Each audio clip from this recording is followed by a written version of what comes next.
Yo siempre he pensado que Iván Duque de pronto es un kamikaze. O sea que no, Un kamikaze como... No, obviamente esto es dentro de de las los teorías de Illuminati. Estos son los conspiración de la Illuminati. Los reina Illuminati Isabel. mandaron a Iván Duque Pero para que se inmolara heroicamente, destruyéndose a sí mismo y al uribismo. La sí, pregunta es por qué los Illuminati quieren destruir al uribismo.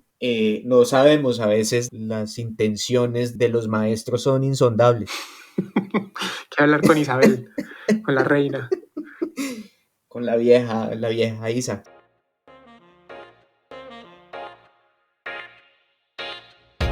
Hola y bienvenidas, bienvenidos y bienvenidas a Charlar un Rato, un podcast del proyecto Pensar un Rato en el que junto con Luis Sebastián Rosado trataremos una vez por semana de charlar sobre un tema a partir de hechos de la actualidad política nacional o internacional. Mi nombre es Miguel Hernández Franco y me pueden encontrar en Twitter y en Instagram como @migueletras. También pueden encontrar Pensar un Rato en Twitter y en Instagram como @_Pensar un Rato. ¿Qué más, Luis? ¿Cómo vamos? Bien, bien, gracias. ¿Y usted qué? ¿Cómo va? Bien, pues como triste, indignado, adolorido, cansado, contento, como diría Sí, Fajardo. cansado, contento, del mismo modo en el sentido contrario. Sí, pues no es para menos con todo lo que está pasando en nuestro país y lo gracioso es que esto que acabamos de decir es algo que casi que uno puede decir todas las semanas sobre la actualidad nacional en Colombia. Y esto es interesante por la discusión que vamos a tener hoy porque inicialmente nosotros queríamos hacer un episodio sobre el cambio climático, sobre Colombia y sobre las políticas del gobierno de Duque para combatirlo y para cumplir sus compromisos con el Acuerdo de París, pero creo que es importante también decir que por un momento quisimos persistir en hacer ese episodio sobre ese tema para hacer un análisis pausado de esta situación con el paro y la reforma tributaria después, pero lo cierto es que la realidad colombiana, como siempre, pues no da espera. Hoy vamos a hablar sobre las manifestaciones masivas y generalizadas que ha habido, en oposición a las últimas reformas anunciadas por Duque y la que uno podría decir fue una respuesta violenta, pero más allá de lo obvio, mezquina y mediocre del gobierno colombiano. En verdad, nada sorprendente, pero no por eso deja de ser gravísimo lo que está sucediendo. Y de todas formas, no podemos dejar de cuestionar las brutalidades en sentido propio y figurado del Estado colombiano. Eso es así. Yo creo que también es importante que tengamos un contexto un poco más amplio de esta situación en la que se encuentra la sociedad colombiana y porque sé que estos temas de protesta social son muy cercanos al corazón de Pensar un Rato, le propongo que usted empiece con eso. Hágale, voy a tratar de ser breve, pero no prometo nada. El paro nacional que comenzó el miércoles 28 de abril del 2021 no es, como no lo son nunca los fenómenos sociales, un hecho aislado. Uno podría rastrear estas movilizaciones masivas hasta muy atrás en la historia de Colombia, pero por cuestiones de tiempo y extensión les propongo que miremos esto solamente a partir del año 2016, año de la firma de los acuerdos de paz entre el Estado colombiano y la antigua guerrilla de las FARC. Esto obviamente es una mirada incompleta del fenómeno, pero creo que puede darnos elementos suficientes para comenzar a comprenderlo mejor. Si usted recuerda bien, mi querido Luis, el 2 de octubre de 2016 y como homenaje a nuestra indolencia nacional, ganó por un estrechísimo margen el no al plebiscito por la paz, convocado por el gobierno del entonces presidente Juan Manuel Santos para refrendar las negociaciones que habían tenido lugar durante varios años con la guerrilla de las FARC. ¿Por qué ganó el no? Juan Carlos Vélez, exdirector de la campaña del no, nos lo explica muy elocuentemente. La estrategia es, ellos van a apelar a la esperanza, ustedes tienen que apelar a la indignación. Dejen de explicar los berracos afuera. No jodan más con eso afuera. Claro, Uribe, los candidatos, todo, y explicaron afuera. Pero la parte publicitaria era indignación. Entonces montamos cuñas de radio. Por ejemplo, tuvimos ¿qué jingle? Los de la paz, ¿cuál jingle? Y montemos unas cuñas donde la gente da testimonios de por qué está berraca. Entonces, ¿qué vamos a rifar? Entonces, por ejemplo, un jingle era como una fiesta, todo el mundo celebrando. Vamos a rifar una curula del Senado. ¿Quién la quiere? Yo. Pati Muchenko, otro para este, otro para este. Entonces, que la señora llorando, ay, tú fui víctima, ay, no me ha preparado. La FAP, como tan berracara gente. Mucho el tema de la, digamos, de la impunidad, lo que era puestos. Pero en los sectores populares de estas ciudades hicimos énfasis en los subsidios, la tierra de recibir los guerrilleros. En efecto, todo se trató de una campaña de manipulación y mentiras del Centro Democrático, partido fundado por el expresidente Álvaro Uribe y al que pertenece el actual presidente de la República, Iván Duque. Pero ya vamos para allá. El caso es que cuando ganó el no, en muchos lugares del país ya se estaban comenzando a sentir los efectos de la paz. No hay que olvidar que unos meses antes se había firmado un cese al fuego bilateral y que eso había significado para muchísimas regiones del país dejar de vivir en medio de una balacera por primera vez en años. Luego se comenzaron a publicar las estadísticas de la votación y la cosa fue aún peor, porque todos y cada uno de los lugares en los que la guerra golpeó con más fuerza, en donde hubo más muertos, desaparecidos, violadas y desplazados, en todos esos lugares la victoria del sí fue abrumadora, mientras que en las ciudades donde la guerra se sentía esporádicamente y como un rumor lejano, prevaleció el no. En este contexto mal contado, la gente salió a marchar multitudinariamente y durante varios días. Y aquí es importante anotar que en Colombia la protesta social se asocia a sectores muy particulares de la sociedad, particularmente los estudiantes, los sindicatos, los indígenas, entre otros. Y digo esto porque en esta ocasión la afluencia de la marcha incluyó no solamente a los de siempre, por así decirlo, sino a otra cantidad de personas que se sumaron a las movilizaciones para presionar al gobierno y a la clase política a firmar la paz. Y diría que esto fue un primer punto de inflexión.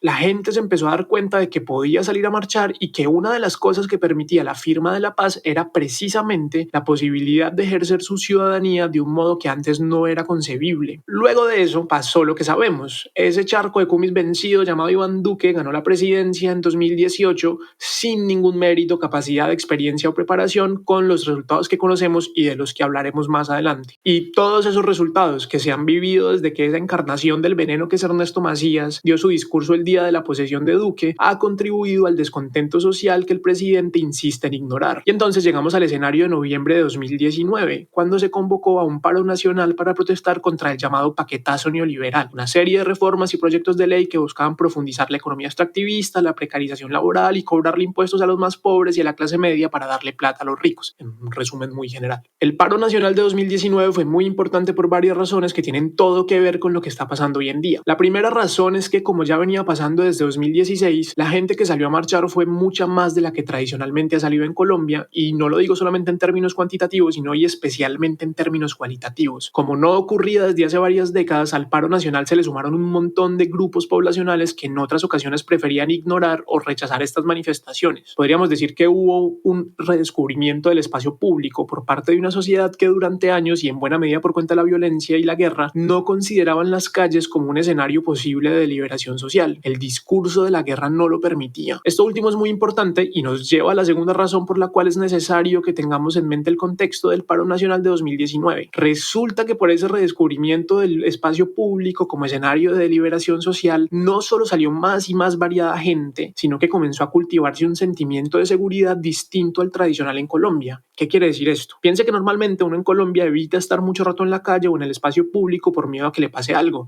Lo pueden atracar, lo pueden robar, lo matan, lo violan. Y pues yo no sé si usted alguna vez su mamá le dijo: no salga que están robando niños. Si uno se pone a mirar eso en retrospectiva, además de chistoso, es muy aterrador. Están robando niños. Imagínese esa mierda. ¿En qué nivel de trata y reclutamiento infantil teníamos que estar para que esa fuera la advertencia maternal? Pero bueno, estoy yendo por las ramas. El punto es que, como salió más gente a la calle, pasó algo importante, y es que la sensación de seguridad en la calle ya no venía de la policía o de la seguridad privada, sino de la misma gente. Usted podía estar más o menos tranquilo o tranquila porque sabía que cerca de usted había un montón de gente que estaba pendiente. Y eso, entre otras muchas cosas, hace que no solamente saliera más gente, sino que saliera más tiempo. Hay que recordar que estas protestas duraron hasta bien entrado diciembre. Lo anterior nos lleva a un tercer punto fundamental, y es que en el momento en que fue evidente para las personas que había una sensación de seguridad que nacía del encuentro con los demás, del redescubrimiento del espacio público, también fue evidente que mucha de la sensación de inseguridad y muchos de los peligros de la calle provenían de las autoridades legítimas supuestamente encargadas de hacernos sentir seguros, es decir, la policía.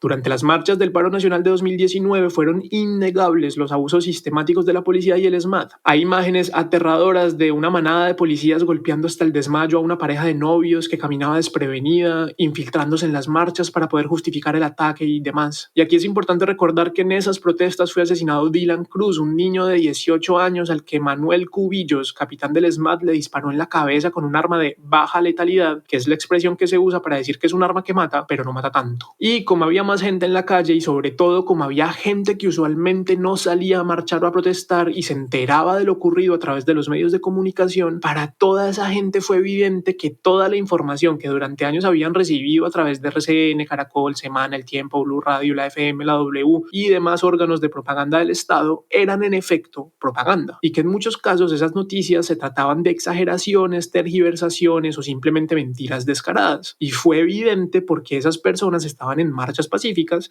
que fueron atacadas sin razón. Esas personas vivieron de primera mano la arbitrariedad y los abusos de la policía y luego pudieron ver en Facebook y en Twitter que eso no les había pasado solo a ellos, sino a muchas personas a lo largo y ancho del país. Lo que nos lleva a la cuarta razón de la importancia del paro de 2019, la descentralización. En Colombia ha habido protesta social en todas las regiones desde siempre, pero la mirada mediática y la deliberación pública se ha centrado casi siempre en Bogotá. Pero el paro nacional de 2019 y de hecho también las marchas por la paz en 2016 comenzaron a cambiar ese paradigma. La gente en el resto de las ciudades comenzó a demandar ser representada con la misma jerarquía por los medios bogotanos, que son los que se dicen nacionales. Y entonces fue evidente que ya las marchas no eran solamente en Bogotá y por la séptima, sino en Cali, en Pasto, en Medellín, en Cartagena, en Pereira y en un montón de ciudades cuya movilización social usualmente era pasada por alto por los medios nacionales. Un último elemento que hay que tener en cuenta antes de seguir es que las protestas de 2019 no fueron únicamente en Colombia, sino en buena parte de Latinoamérica y particularmente en Chile, que es un país con el que los gobiernos colombianos les gusta compararse. Y entonces, y para desgracia de Iván Duque y sus cómplices, la sociedad colombiana pudo ver cómo la sociedad chilena se movilizó durante meses, cómo siguieron marchando pese a que la policía mató a un montón de gente y le arrancó los ojos a cientos de jóvenes, hasta que el gobierno de Piñera tuvo que ceder y convocar a una asamblea nacional constituyente. El caso es que esto se alargó hasta mediados de diciembre y las protestas se fueron disolviendo en su propio impulso y de repente pues fue 2020 y el año se anunció muy hueputa desde el principio y en marzo comenzó la pandemia del coronavirus y nuestras vidas cambiaron radicalmente. ¿Qué pasó en 2020? Pues lo obvio, estábamos en manos de un estúpido superficial que está convencido de que puede medir al mundo con la vara de su incompetencia. Estoy hablando de Iván Duque en caso de que no sea evidente, ¿no? Pues aclaro. Y como la pandemia nos cogió en manos de ese huevón, pues todo lo que podía salir mal, salió mal y hasta peor. Iván Duque dejó hundir a las pequeñas y medianas empresas para darle subsidios a los banqueros y a las grandes corporaciones, lo que disparó el desempleo y la informalidad, decretó cuarentenas estrictas sin ayudas económicas en un país donde al menos el 60% de la gente vive en la informalidad, lo que quiere decir que si no salen a trabajar, pues no comen. Aprovechó el mierdero para decretar un estado de excepción y gobernar por decreto, negoció tarde y mal las vacunas y en un despliegue de patetismo sin precedentes en la historia de Colombia, se gastó miles de millones de pesos en un programa de televisión cuya única función es darnos memes y permitirle aislarse de la realidad y de cualquiera que se atreva a confrontarlo. Prueba de eso es que solamente se deja entrevistar de gente como Vicky Dávila, a quien no le vendría mal ir al odontólogo a ver si le limpian toda esa mierda que tiene en la boca de tanto lamerle el culo al gobierno. Pero bueno,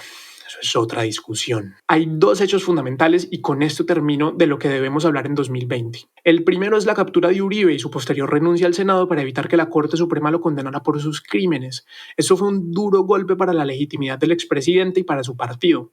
Por mucho que Uribe y los suyos intenten desprestigiar o hasta destruir a las cortes, ese comportamiento parece ser más el de un culpable que el del mejor presidente de la historia, duélale a quien le duela. El segundo hecho y el más importante es la masacre de Bogotá cometida el 9 de septiembre por la Policía Nacional. El 8 de septiembre en la noche la Policía Nacional torturó a Javier Ordóñez con un taser y luego lo mató a golpes en un CAI. Un video se hizo público y se viralizó y la indignación hizo que la gente saliera a las calles a quemar los CAI de policía y la respuesta de la policía fue disparar a matar, lo que resultó en el asesinato de al menos 13 personas la noche del 9 de septiembre ante los ojos atónitos de la sociedad. Unos días después se reveló que la semana anterior a la masacre la policía había quemado vivos a unos muchachos en un CAI en Soacha. Carlos Holmes Trujillos, que como manda la tradición en Colombia se murió impune, salió a defender a la fuerza pública con el discurso de siempre de que eran infiltrados, anarquistas internacionales y que todo había sido organizado por un grupo llamado All Cops Are Bastards, que como todos sabemos o deberíamos saber no es un grupo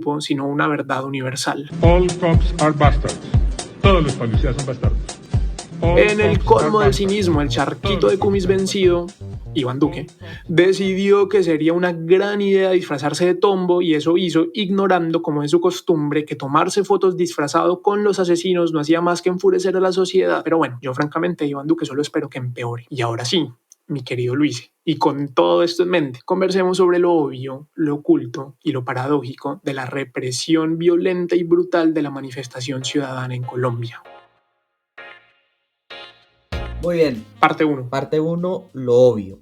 Lo obvio es el descontento social acumulado y latente y la reforma tributaria que se vuelve una especie de florero de Llorente que hace que haya una explosión repentina, súbita y violenta de una erupción social, por llamarlo de alguna manera. Yo honestamente, creo que esto ya lo habíamos conversado de alguna manera, no sé qué se esperaba el gobierno que sucediera al presentar una reforma tributaria como la que presentó. Hoy leía en un artículo de la BBC que de hecho Colombia es uno de los pocos países, si no el único país en el mundo que ha decidido seguir la ruta del conservadurismo económico en tiempos de pandemia del COVID-19. Y de hecho yo creo que muchos otros países entendieron lo que a mí me parece es lo correcto, y es que aquí tenemos una crisis económica que afecta esencialmente la demanda. Esto ya lo hablamos en el episodio sobre los hijos de Uribe. Es una crisis en la que lo que sucede es que la gente no tiene suficientes incentivos para seguir consumiendo y eso hace que se frene la economía. Lo que hace el gobierno es poner impuestos regresivos que hacen que se afecte la demanda incluso más, es decir, que esa gente que ya está empobrecida, pauperizada, que no puede verdaderamente seguir consumiendo como consumía en la economía para adquirir bienes y servicios, pues hoy en día va a tener que pagar incluso más por esos mismos bienes y servicios. O sea, no hay que ser un economista, digamos, esto es mucha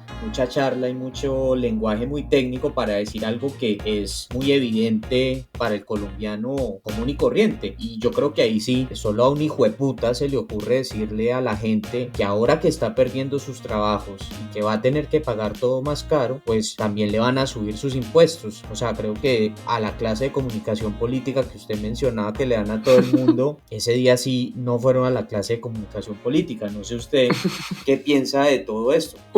Yo estoy bastante de acuerdo en que la reforma tributaria fue ante todo un florero de Llorente, o para nuestras audiencias no colombianas fue la gota que derramó el vaso. Porque nuestra ridícula historia, nuestro mito fundacional como república es un poco triste, porque pues nuestro primer elemento de esa leyenda es que pedimos prestado un florero y no nos lo prestaron, y de ahí de eso formamos una telenovela ni la hijo de puta, sí, que hijo de puta tristeza, marica. Ese día inauguramos la manera de ser dramáticos y de no saber comunicar para resolver problemas que nos caracteriza en Colombia.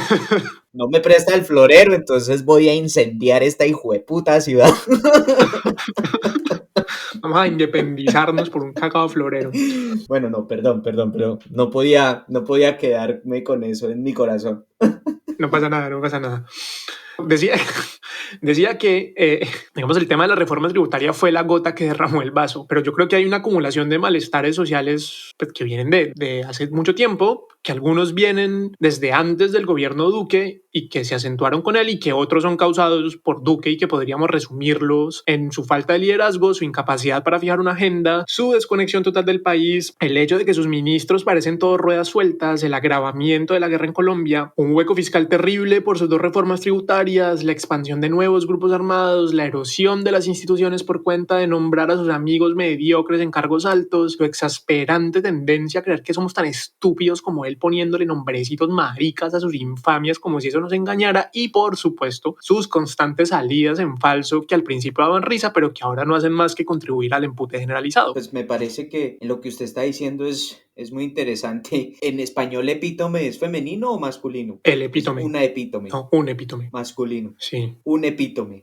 Uno no dice como él es el epítome de la estupidez, ¿no? Pues no sé. En fin, voy a usarlo sin artículo ya que no logramos ponernos de acuerdo. Iván Duque es, en cierta manera, es epítome de la élite que gobierna al país, y digamos que es un mal epítome, pero en verdad es un personaje en el que se acentúan todos los vicios de la clase política colombiana, un personaje que está muy desconectado de la realidad del país, un personaje que cree que es más importante rendirle pleitesía a la... Yo no diría ni siquiera a la inversión extranjera, sino a una idea muy, como ya muy precocida y muy premasticada de lo que es como el crecimiento económico y la bonanza y la riqueza en una sociedad, y alguien que está ahí como sin mucho criterio, continuando en esa misma línea de seguir perpetuando todos los defectos del sistema colombiano que benefician profundamente a la élite que ha estado, digamos, que controla las grandes empresas del país, que controla la tierra, que controla los medios de producción. A pesar de que eso suena un poco marxista, pues esa es la realidad.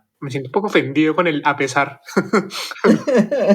Así que a No pesar quiero de que eso decir suena un porque... poco marxista. Sí, sí, sí. Vamos a hablar de la doctrina del enemigo interno.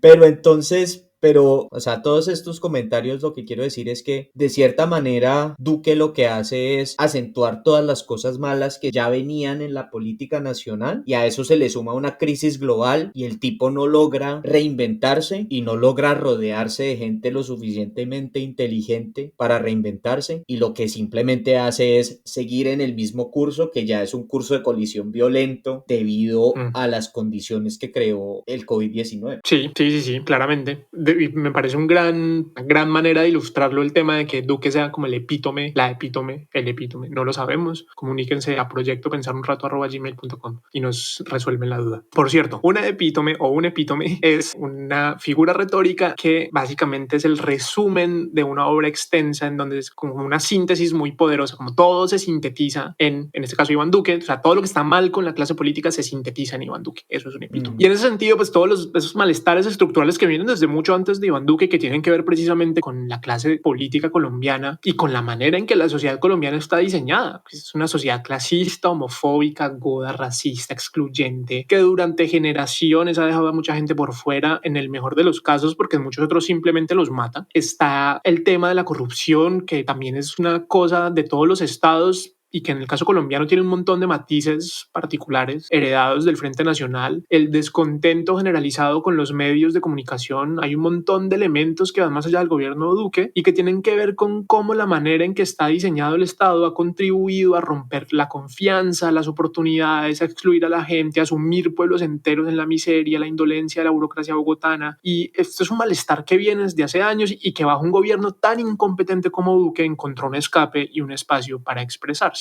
Sí, es increíble porque usted mencionaba el tema de la desconexión de esta sociedad que de pronto se ve representada en Duque, que es un tipo, a mí me da mucha risa porque, hablando de epítomes, Duque es un tipo que a mí no me inspira muchas cosas, o sea, en general, ¿sí? Porque él es bastante, digamos, insípido como ser humano. Pero si usted piensa en Juan Manuel Santos y en su señora, y usted se los imagina, no sé, yendo a la Metropolitan Opera House en sus vacaciones en Nueva York, o no sé, siendo invitados a dar una conferencia a Harvard, o usted se imagina es que se me olvidó el nombre de la esposa de Santos, qué horror. De Tutina. Bueno, me van a echar de la comunidad de homosexuales de Colombia.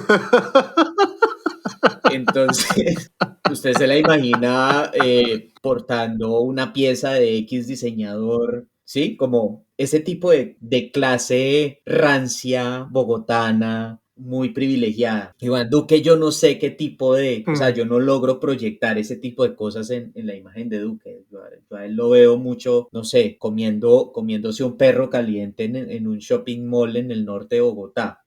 Marica, lo tengo, ya acabo de ver con claridad. Sí. Iván Duque es Homero Simpson. Es algo así, pero... Es como como el epítome de la mediocridad.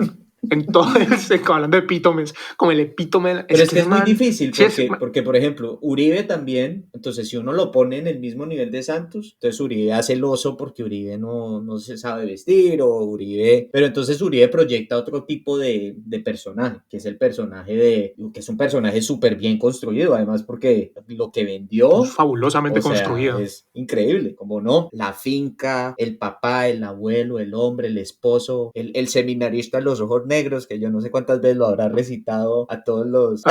Sí, el caballista, exacto, el chalán, sí, como el patrón de la finca también, como un montón de... Sí. Claro, hay un personaje ahí muy de élite regional periférica, sí, porque claramente Sí. lo que usted dice, Juan Manuel Santos y la familia Santos, y usted ahí también podría meter, diría yo que en menor grado, pues también usted puede meter ahí a Pastrana, a Samper, o sea, hay un montón de personajes ahí que uno podría meter como en esas un poco generalizaciones burdas de este aristócrata aristócrata bogotano que se va al Metropolitan o que da conferencias en Harvard, y Uribe es más bien como yo soy una élite, pero soy una élite periférica que no le interesa, digamos, esta vida, sino ser élite y ser poder desde otro lugar, que ese es el personaje muy bien construido que usted habla y que es el patrón. Increíblemente entonces esa falta de personalidad se presta para una cantidad de abusos impresionantes en el Estado. Quizás eso no es algo obvio, eso es algo como paradójico, a pesar de que lo estemos hablando ya.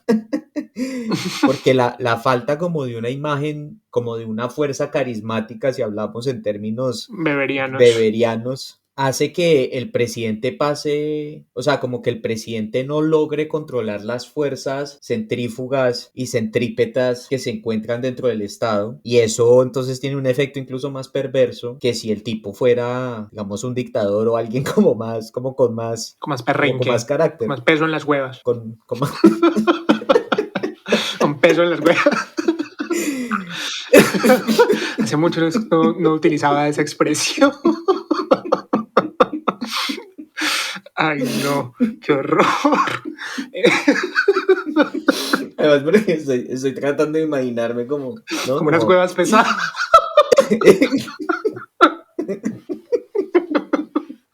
como no hay una correlación como entre la bravura y el carácter y no, pero como y el así peso de... Acabo de pensar como en la metáfora de los toros, de que a los toros que son muy bravos los ponen a ser sementales, ¿no? Sí, yo sé, pero, o sea, sí, no me tiene que explicar esa parte de la metáfora. Lo que quiero decir es que el tema del pez es como la correlación entre el peso de las huevas y la bravura es un tema muy sujeto a debate científico en todo caso. Y cultural, quiero decir. Pero pues bueno, esa es otra discusión.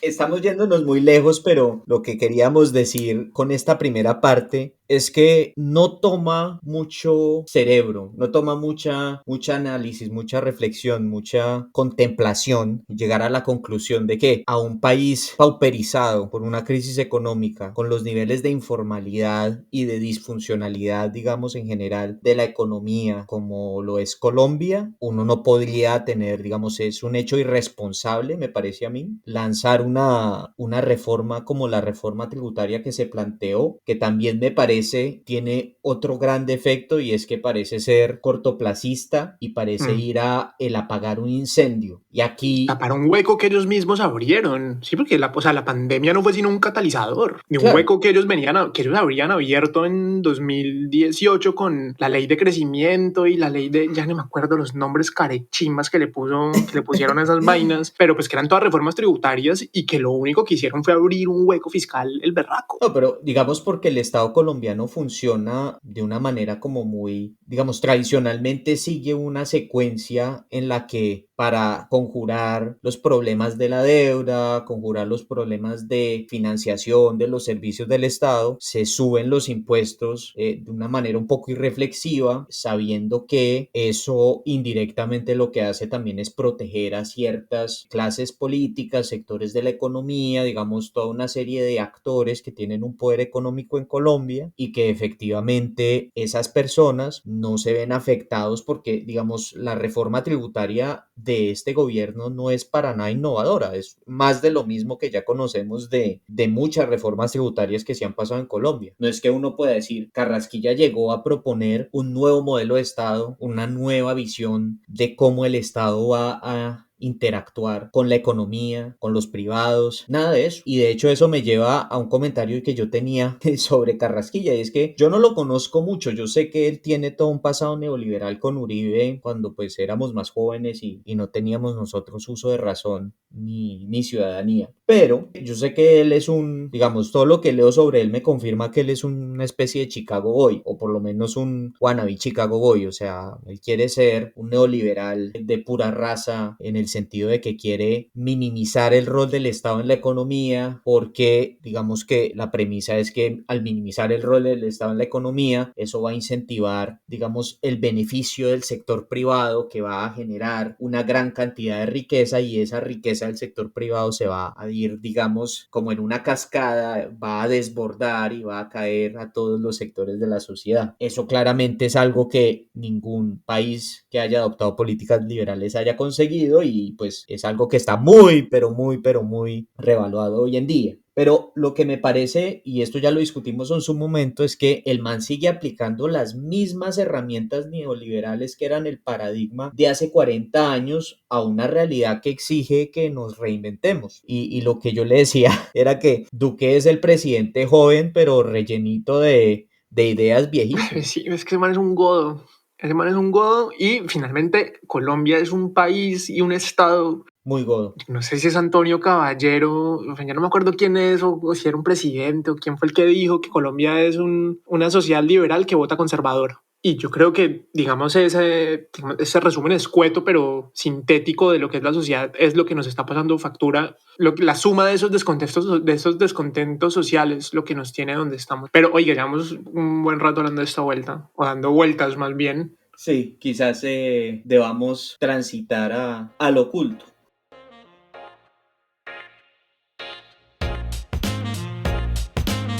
Lo primero que yo quería discutir en lo oculto tiene que ver con lo que yo denomino la doctrina del enemigo interno que nunca nos ha abandonado. Ah, sí, lo que yo denomino, dice, uy, marica, usted estuvo ahí cuando usted fue el de la idea, piro.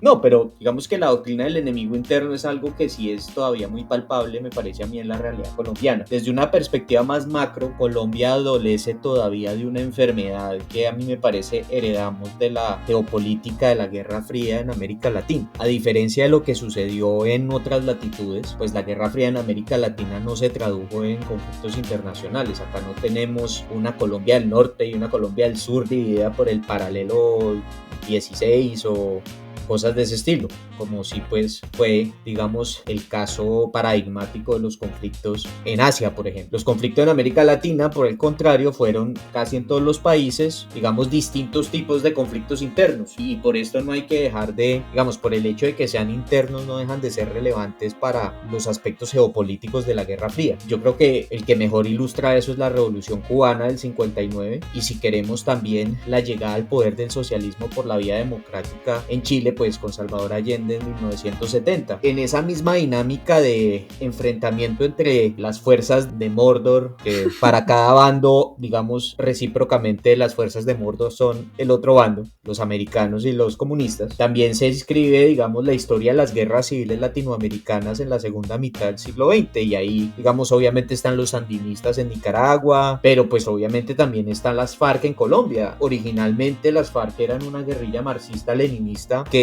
parados en los años 50-60, es muy difícil distinguirla en ese contexto de otras guerrillas marxistas-leninistas que surgieron en otras latitudes en América Latina y que se enmarcan, digamos, en organizaciones que estaban ahí para desestabilizar a los estados. Pero entonces lo que pasa es que en América Latina, como no teníamos conflictos internacionales sino conflictos internos, pues entonces el enemigo de ese conflicto interno para el estado estadounidense o para los anticomunistas, pues no es que exista del otro lado de la frontera. El enemigo interno existe dentro de la propia ciudadanía. Digamos que ese discurso fue algo que se legitimó muy rápido y es algo muy patente en los discursos, por ejemplo, de Pinochet. Yo no sé si usted alguna vez ha escuchado ese tipo de discursos o los discursos de los miembros de la junta militar de la dictadura argentina. Yo escuché el de Videla cuando en el Congreso dice, cuando no lo tengo presente, pero sí me acuerdo haberlo escuchado, todo este tema de vamos a construir una patria libre del socialismo y del comunismo y de la amenaza, y toda esta lógica de hay una amenaza aquí inminente que es el comunismo, que es el socialismo, y qué horror, que es lo peor Exacto. que nos podría pasar, y que de hecho eso fue lo que hicieron acá. Pero entonces esa amenaza puede ser el panadero de la esquina, el hijo de doña señora que va a la universidad y está estudiando sociología, la niña de yo no sé quién. O sea, ese enemigo puede ser cualquiera. Ese enemigo no se encuentra ya idealizado al otro lado de una frontera, y en Colombia eso lo vimos muy rápido. Digamos que uno de los principales antecedentes ahí ya es muy concreto en el Estatuto de Seguridad del periodo de Turbay en los años 70, y desde ahí en adelante Colombia nunca se ha verdaderamente separado de esa imagen de sí mismo, de esa manera de concebir a su sociedad. Y algo muy interesante es esto, digamos, es algo que a mí a veces se me olvida, y quien me lo recuerda siempre es María Fernanda Cabal, porque María Fernanda Cabal siempre que habla de estos temas menciona utiliza cosas como la teoría de la liberación o a los comunistas o a los leninistas, utiliza ese tipo de lenguaje que es un lenguaje que uno diría, juepucha, en el 2021 ese lenguaje ya no es ni siquiera un refrito, o sea, eso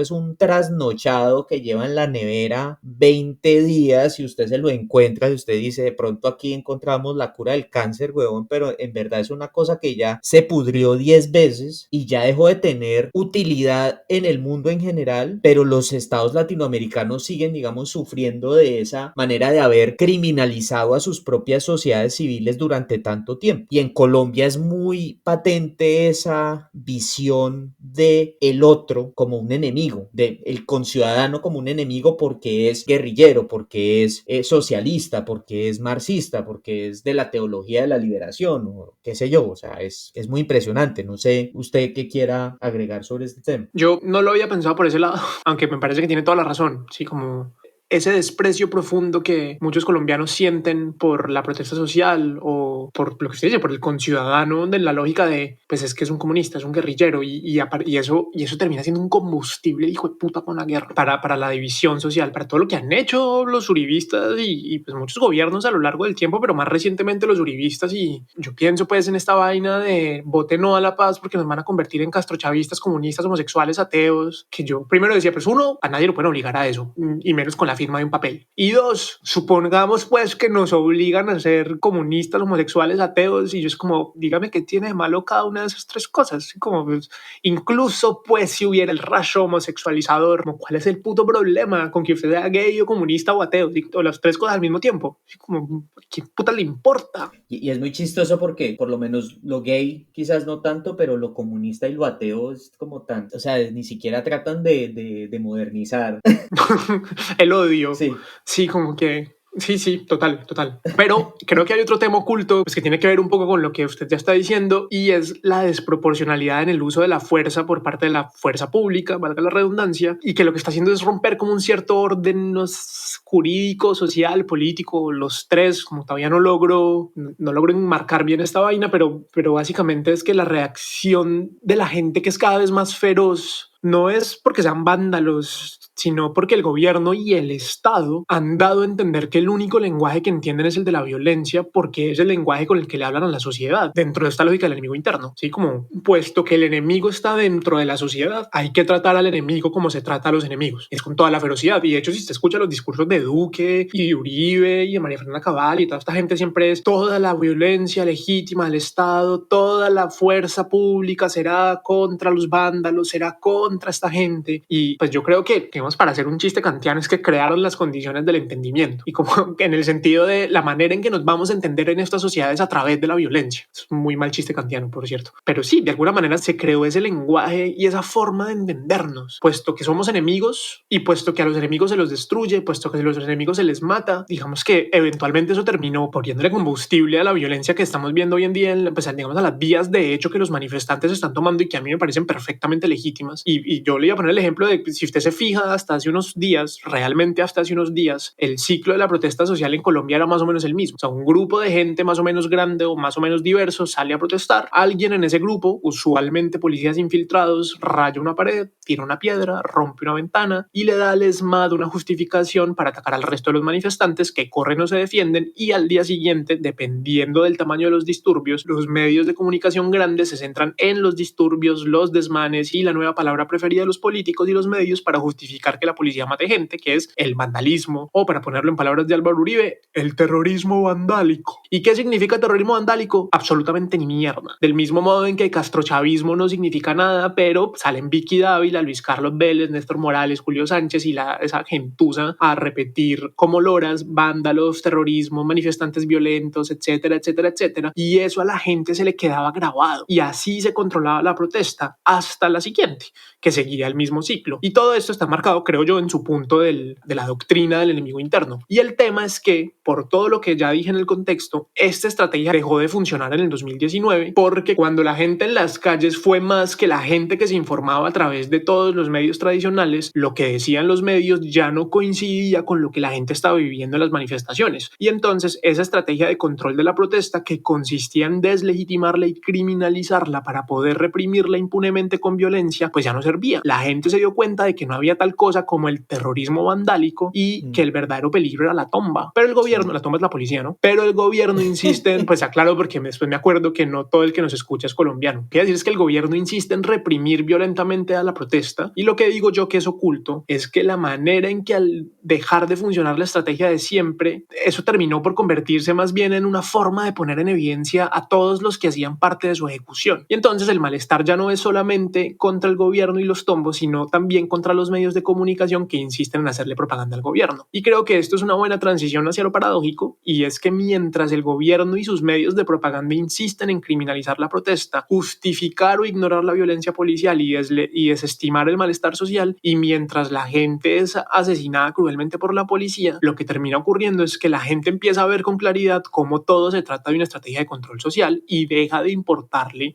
que los llamen vándalos o terroristas o lo que sea, porque los medios que lo llaman así han perdido toda la legitimidad que les permitía decir eso, y entonces en lugar de apaciguar la protesta, las malas terminan alimentándola. Yo quería agregar algo, y es, usted hablaba de que esto había roto una especie de orden jurídico, social o político. O los tres. Digamos, esta desproporción de medios. Hay un filósofo cuyo nombre es irrelevante en este momento, pero que señala que el derecho tiene un valor moral para los ciudadanos porque existe una reciprocidad entre la acción del Estado y mis expectativas legítimas como ciudadano frente a la acción del Estado. Es decir, yo tengo, digamos, en un régimen que tenga una cierta legalidad, yo tengo una expectativa legítima de que el Estado va a actuar de cierta manera si yo cumplo las normas. Entonces, cuando el Estado incumple esa promesa, es cuando pierde, digamos, esa profunda conexión de reciprocidad con sus ciudadanos, porque los ciudadanos dejan de sentir que tienen expectativas legítimas frente a su gobierno, y eso desmoraliza la acción del Estado. Eso es súper interesante porque en cierta manera, digamos, le da un marco teórico a lo que usted está diciendo. El Estado colombiano me dice, si usted sale pacíficamente a marchar, no le va a pasar nada, pero yo como ciudadano sé que eso no es verdad, que cuando yo salgo a marchar hay abusos y hay actitudes que no se corresponden con lo que dice la ley, con lo que dice la Constitución, y eso lo que termina haciendo es que yo dejo de creer en el Estado. Las autoridades del Estado pierden, digamos, su carácter moral porque yo comienzo a sentir que no hay una reciprocidad entre mi compromiso de cumplir la ley y el compromiso del Estado de respetar mis expectativas cuando eso suceda. Es un punto muy interesante, y en efecto es algo que se produce cuando hay una desproporción como la desproporción de la violencia, y obviamente pues pone en evidencia a todos los que, digamos, se benefician de ese tipo de abusos. No sé si quiere agregar algo sobre eso, pero si no, me parece que en efecto esto nos da una buena razón para pasar a lo paradójico. Sí,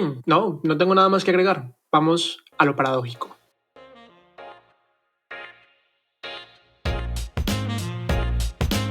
Lo paradójico. ¿Qué justifica la propagación del virus a los ojos del uribismo? Y esto va a los falsos motivos de la represión social, que también va un poco atado a lo que venía diciendo sobre la reciprocidad entre la transparencia del Estado y las expectativas de la gente.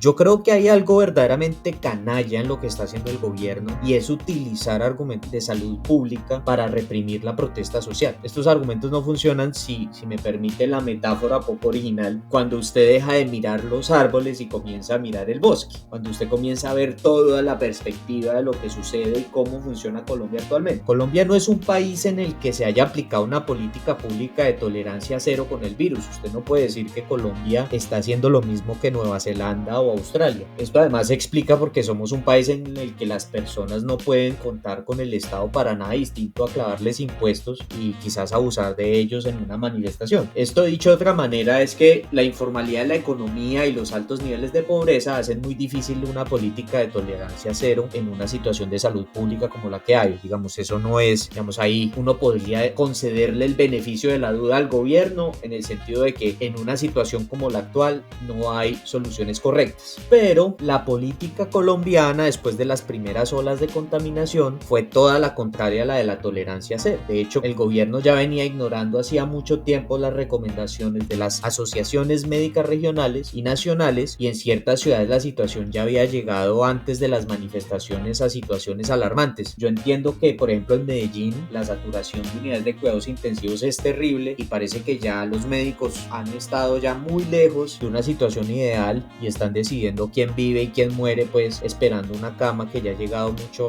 digamos, esa situación ya había llegado mucho antes de las protestas. Si el gobierno permite estas contaminaciones es porque cree que debe haber un motivo legítimo, y usted póngale el nombre que quiera: propiedad privada, inversión.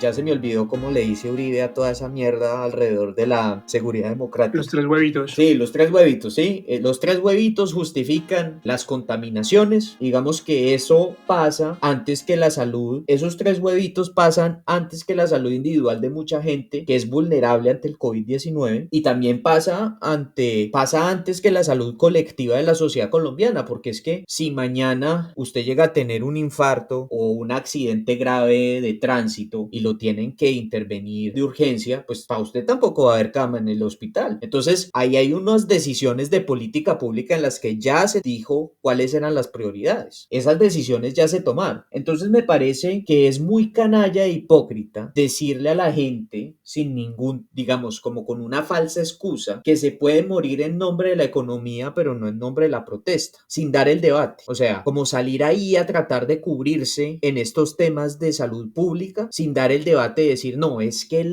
para nosotros como gobierno no nos interesa la protesta, nos parece terrible, de quinta, de estrato -10, esos son solo los pobres los que hacen eso. Como no hay ningún debate serio y no hay una acción transparente, sino que es como algo que sacan de la manga ahí como para tratar de ocultar las verdaderas razones. Y sobre todo porque al aire libre la circulación del virus funciona distinto. Yo creo que hay ya estudios que demuestran que la mayoría de las contaminaciones suceden en los sitios de trabajo, y entonces es como muy paradójico que esta discusión no la estemos dando y que simplemente estén aprovechándose de una manera un poco abusiva es una manera de hablar, están aprovechando de manera abusiva de la situación de salud pública, sabiendo que esas decisiones ya se habían tomado. Y yo creo que en el audio que comentamos de esta representante de las asociaciones de médicos, es muy claro cuando ella dice: entrados en gastos, yo no puedo decirle a la gente que no salga a protestar. Esto ya era una situación demasiado grave a estas alturas y no creemos, digamos, y nosotros como salubristas, que es el término que ella utiliza, no podemos decirle a la gente que se quede en la casa porque estamos de acuerdo que la reforma tributaria es una gonorrea. Palabras más, palabras menos. Y la reforma a la salud, que están pasando ahí a pupitrazo los hijos de puta, como cosa rara. Pues oiga, sí,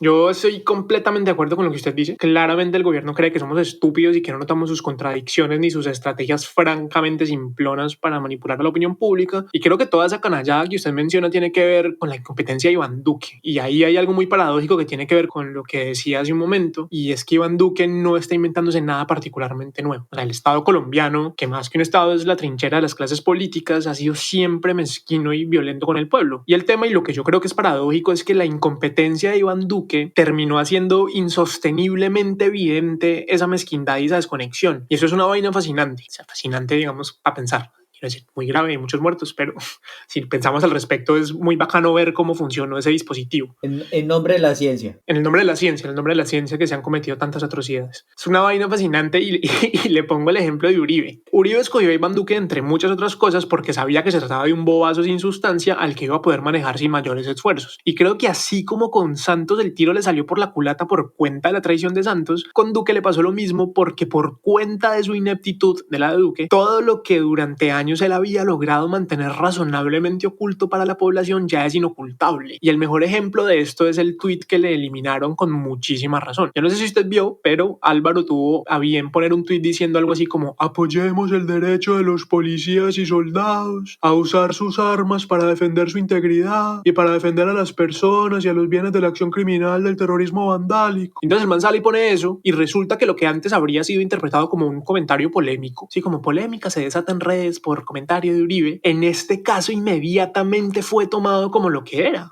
una orden, que además se comprueba después que lo era, porque tenemos un saldo de 21 muertos al menos, es decir, hay un montón de asesinatos por confirmar, pero sabemos ya que posterior a ese tuit ha habido 21 personas asesinadas por la fuerza pública. Y lo que quiero decir con esto, y lo que yo creo que es profundamente paradójico, fascinantemente paradójico, es que Uribe está sufriendo las consecuencias de haber puesto un inepto que es incapaz de ocultar su verdadera naturaleza. Y entonces la gente entendió que el lenguaje de Uribe es el lenguaje de la violencia. Por más que Vicky, Néstor, Luis Carlos Vélez y toda la parranda de huevones salgan a defenderlo, la gente vio y entendió que Uribe dio una orden y que esa orden se ejecutó y que ejecutarla costó vidas. Uribe mandó a matar gente y la orden se cumplió, y lo que antes él sabía hacer pasar desapercibido ya no puede, porque Iván Duque no es capaz de entender todas las sutilezas que hay que entender para poder hacer pasar eso como un comentario polémico, como sí, pues es que él habla así, sí, pues es que es el personaje. O sea, Iván Duque no es capaz de sostener toda la ficción que Uribe sí, porque Uribe pues es un criminal, pero Uribe es un criminal muy talentoso.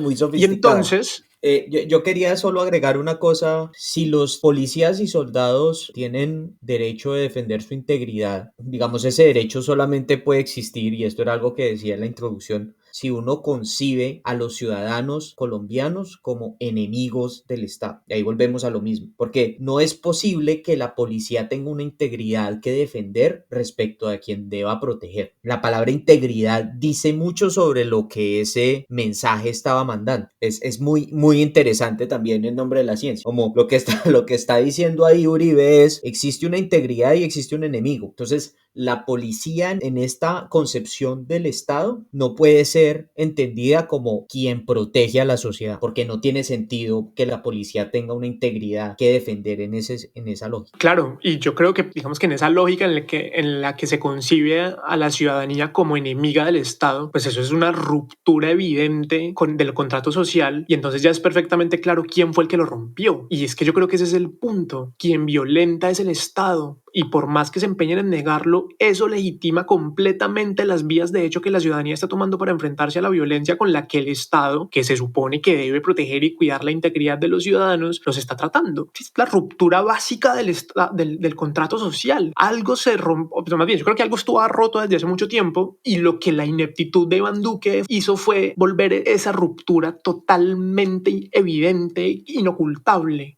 Y donde yo creo que está la paradoja es que el dispositivo que usaban Uribe y sus secuaces para legitimar la violencia que desde el Estado ejercían contra la población se volvió contra ellos por cuenta del bobalicón irreflexivo que pusieron de presidente. No son capaces de ocultar lo que durante muchos años ocultaron, y ocultaron muy hábilmente. O sea, hay que concederles eso. Así como de verdad había una profunda habilidad política en Uribe y en muchas de las personas con las que él ha gobernado para mantener oculto, y no solo de Uribe, me parece aquí importante decir que desde la clase política colombiana ha sido muy competente para mantener oculta esta manera de concebir no solo a la ciudadanía como enemiga del Estado, sino para de alguna manera culpabilizar a la ciudadanía por la violencia que el Estado ejercía contra ella. Y en ese sentido decir como es que si lo mato es por culpa suya, no estaba recogiendo café, no estaba estudiando para el ICFES, es que algo tenía que estar haciendo, es el estatuto de seguridad de Turbay con los allanamientos sin orden judicial, es el exterminio de la Unión Patriótica. O sea, esto lo que, volviendo al epítome del principio, que vemos aquí, digamos, gracias a la ineptitud de Iván Duque, lo que queda totalmente claro es que somos los ciudadanos para el Estado. Así que hay un proyecto de Estado que se construyó totalmente aparte de la ciudadanía. Y pues ahí no estamos haciendo nada. Y eso es peligroso para el gobierno porque, digamos, el ejemplo de Chile está muy cerca. Sí, yo quería quizás solamente terminar en su punto de que cuando el Estado pierde su rol como Estado legitimiza las vías de hecho. Hay algo que también hay que entender, y es que no porque haya vías de hecho de gente que creemos que son criminales, eso es otra discusión aparte, si son criminales o no, si tienen derecho a hacerlo o no, qué tan grave es otra discusión también. Digamos, todas esas son discusiones independientes. El hecho es que el Estado no es un criminal, y porque alguien venga a rayar una pared o a romper un vidrio, el Estado no deja de ser el Estado, y ese ciudadano no deja de ser un ciudadano, porque pues para eso, si lo que estamos condenando es la violencia, no podemos justificar la violencia misma. O sea, es muy obvio lo que estoy diciendo, pero no podemos justificar la violencia del Estado si se supone que la violencia es lo que estamos rechazando.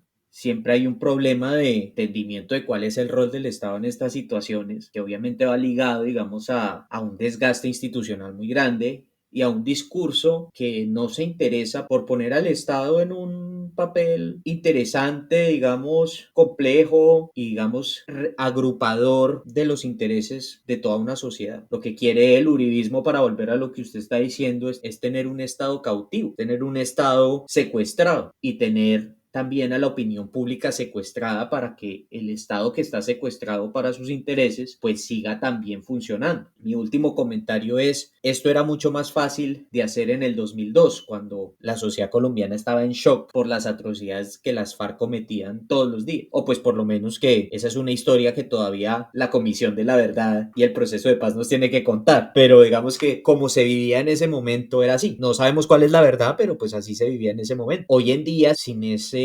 fantasma rondando en las cabezas de los colombianos permanentemente, mantener esta retórica es mucho más complejo. Y el malabarista, el violinista en el tejado que tiene que hacerlo ahora, que es más complicado, es mucho menos competente. Tiene 2 pies izquierdos para mantenerse en una cuerda floja. 2 pies derechos. Bueno, 2 pies derechos, sí, perdón. Perdón, Iván, eso es lo que pasa con el cansancio. Y entonces, pues, el escenario es más complejo y, paradójicamente, el tipo que está a cargo de manejarlo es más incompetente. Sí, y yo creo, y de alguna manera me alegra, que esa va a ser la ruina del uribismo, creo yo. Ojalá sea la ruina del uribismo. Bueno, yo creo que con esto ya cubre más o menos todo lo que queríamos tratar, ¿no? También creo. Pues seguramente se nos quedan muchas cosas por fuera, pero creo que este episodio quedó nutrido, tal vez un poco errático, pero al mismo tiempo me gustó.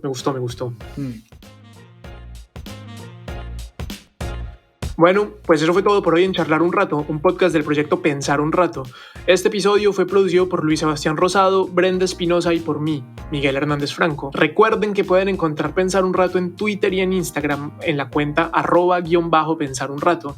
También pueden visitar www.pensarunrato.com, donde encontrarán los demás podcasts del proyecto, así como textos y otros contenidos, y en el menú Apoya Pur encontrarán el botón de Patreon, donde, si así lo desean, pueden ayudar financieramente a este proyecto para que siga creciendo y trayéndoles más contenido de calidad. Luis, muchas gracias, hombre, como siempre. No, muchas gracias a usted y esperemos que podamos vernos la semana siguiente para hablar ahora sí del cambio climático. Espera, hay que pedir es que Colombia no se vaya a la mierda de aquí a la semana siguiente para que podamos hablar del cambio climático, que entre otras cosas es el tema, puta, no. Yo siento que es realmente muy importante hablar del cambio climático. No le puedo garantizar que Colombia no se va a ir a la mierda. Hay gente que está hablando de autogolpes y qué tales, pero bueno, eso es otra discusión que conversaremos con los Illuminati. Pero bueno, a todas, todos y todes, muchas gracias por escuchar y nos oímos pronto.